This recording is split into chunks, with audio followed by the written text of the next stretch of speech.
In this episode, I'll show you how I restored these roll-down windows, taking them from a rusty mess to a functioning window. Welcome back to this ongoing series on the renovation of my 1949 Spartan Manor camper trailer. Still kind of smelly back here, and this is probably one of the last closed spaces in both of these window boxes. So we're going to open these up because one, they don't work, and two, who knows what kind of debris and rat poo and mouse pee is in there. Of course, there are a few rusty ones here and there, so I'm going to try and clean those up with a wire brush. There are a couple extra rivets that might be holding it together too, so I'll drill those out.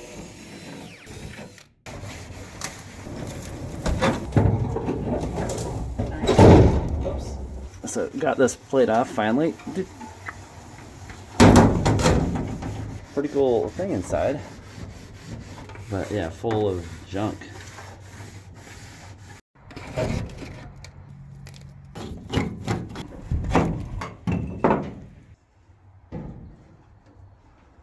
I'm really curious to see if we can get these window mechanisms working again. Yeah.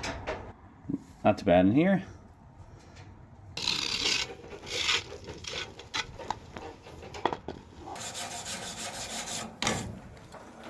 Here's one of the window mechanisms, all rusty. I cleaned it up with a wire brush and sprayed WD-40 already, but hoping that we can get more of this rust cleaned off, especially on this track. Really curious to try this Blaster Metal Rescue Rust Remover Bath. Up to 2 days for heavy rust, so really curious to see how this works out.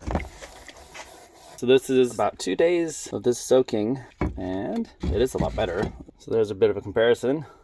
So I think I could still use quite a bit of work with a grinder and a wire wheel to clean it up.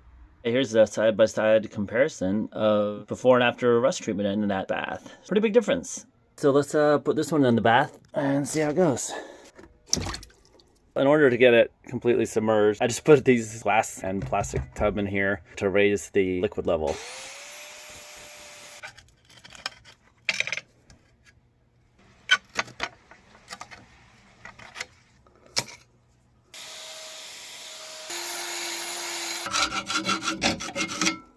And you can see it's supposed to have a spring to help hold this little conical washer in the channel that holds the window up, and that spring is pretty much gone.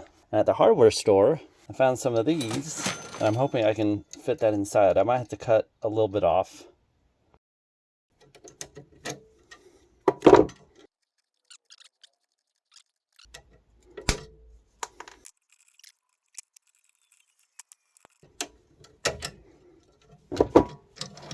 It's much better. There we go. Here you can see how this would raise and lower the window because the window sits in that horizontal channel.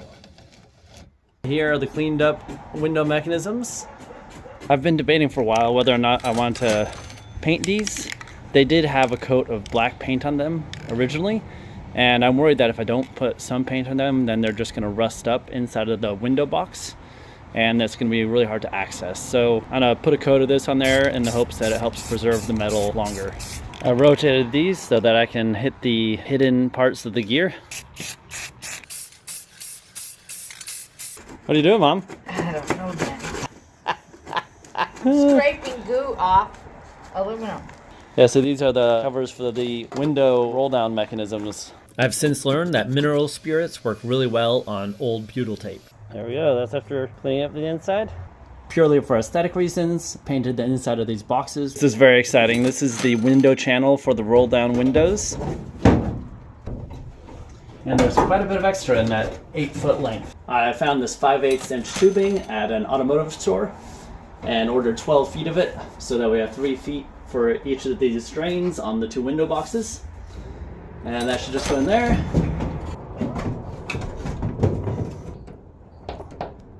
And there's a hole down here in the channel supporting the shell for it to pass through.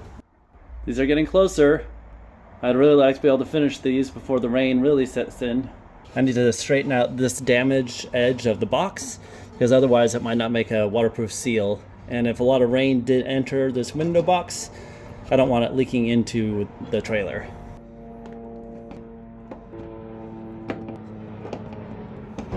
That's a lot straighter already. I don't think that's anything that butyl tape couldn't solve now. We took those windows out, and they're filthy. Gross. Oh, that's looking so much better. I think it's 90% off. I just have to figure out where the rest of the dirt is. You can see all the faint marks from the reflective insulation that was against this window for who knows how many years. And they got their hardware store recommended just using some car wax and a buffing wheel. And that didn't really seem to work. I bought this edge guard for the window. The window's held in here. And I'm thinking this is going to be a bit small. This was kind of the largest I could find online in my first search anyway. Well, let's see how this goes. Well, that didn't work.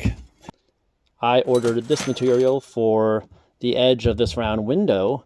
Now that I have it, it actually looks like it might work well for the roll down windows. This is the best one I've seen so far. At first glance, I'm a little pessimistic if this will work because this is spreading out quite a bit. Seems like it's a little thick. It started on one corner. If this weren't so rough inside, I think there'd be a chance of it sliding in, but that is like trying to move it past sandpaper. I was wondering if I could just wrap this with some sandpaper and run it through there to smooth it out.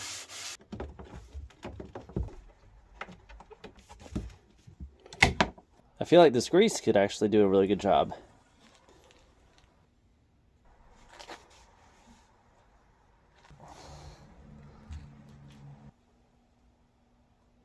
Oh my gosh, it's going, but very slowly. I hope I don't hit myself in the face. That might be way too much resistance.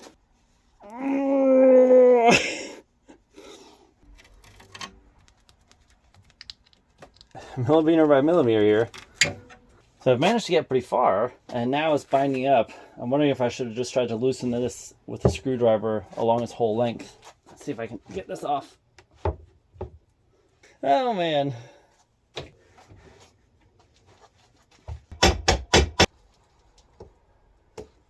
My goodness. This screwdriver happened to be just a bit wider than the channel, so I'm trying to use it to expand the channel along its entire length.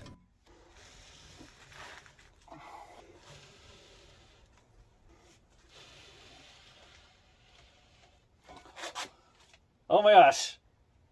That's solid. Oh my gosh. I definitely don't want any rubber overhanging off the edges here, so I'm going to cut this off before I try and put it in.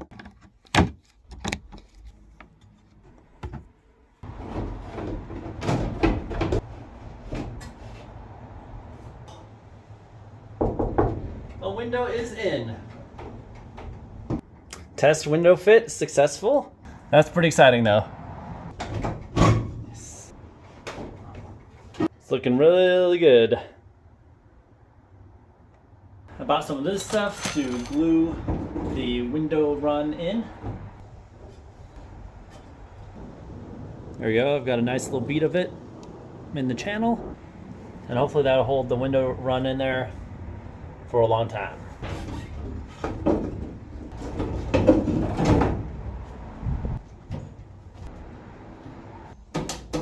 And I think pushing the window in would actually be the best clamp for it because it would hold it all just where it needs to be.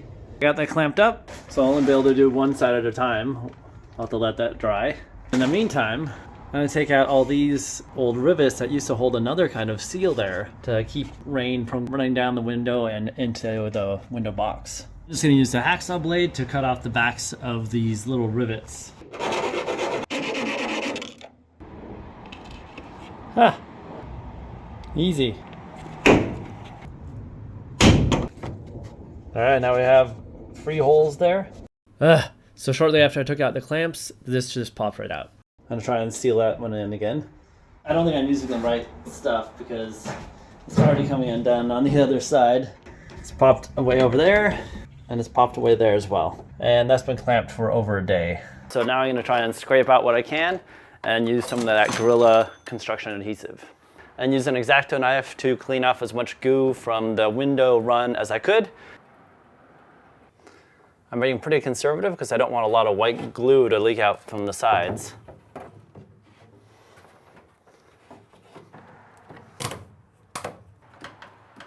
I'm gonna leave these up for a day or more, and hopefully that keeps that window run in there. And I take these out today after about a week, and hopefully this window run channel stays in.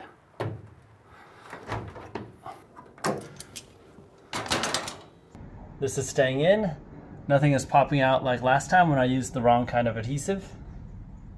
One of the enduring challenges of this roll down window project has been finding the rubber squeegee, essentially, that goes along this edge right here.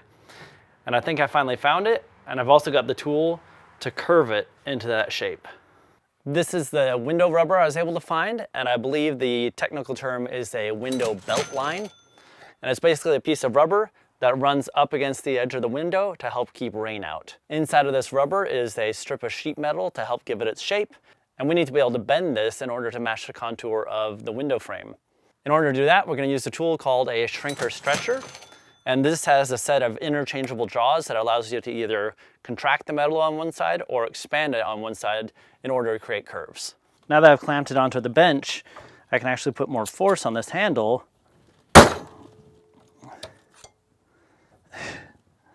I think this aluminum is too old and brittle. This didn't fit between the jaws, so I had to loosen the brackets. Either way, this wasn't working as smoothly as I had seen online. Oh, I think it just broke it inside.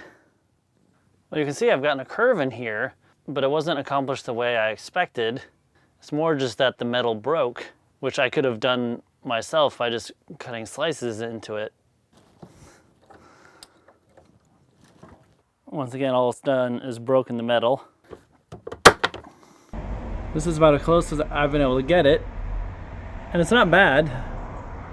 Maybe once I rivet it in, it'll be better, but I'm not entirely satisfied. I'm gonna try and install this window belt line, and to do that, I need to drill out these holes to be a little bit bigger so that I can fit the 1/8 inch rivets in them.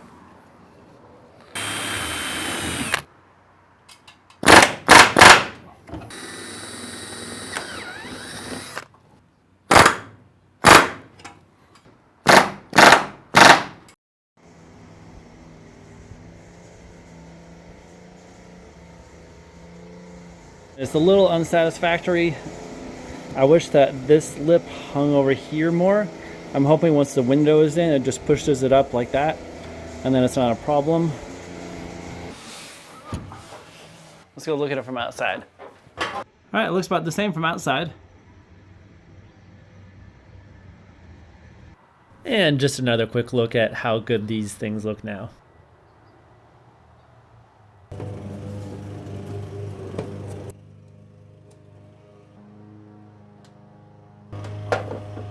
Now I need to get this to move up. Whoa.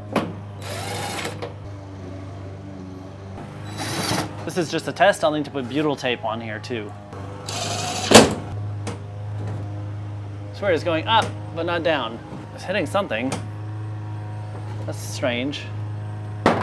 So close, yet so far.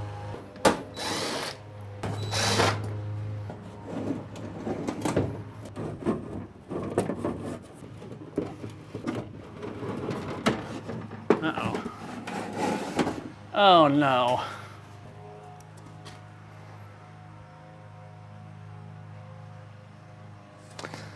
Okay.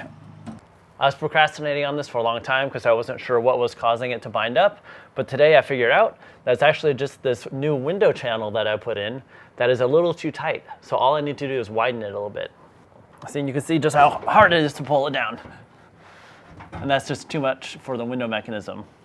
So to widen this channel, I'm just using the end of this miniature crowbar. So I just put it in there and turn it a little bit, and I can see that it's widening as I do that. And see how it falls down now on its own?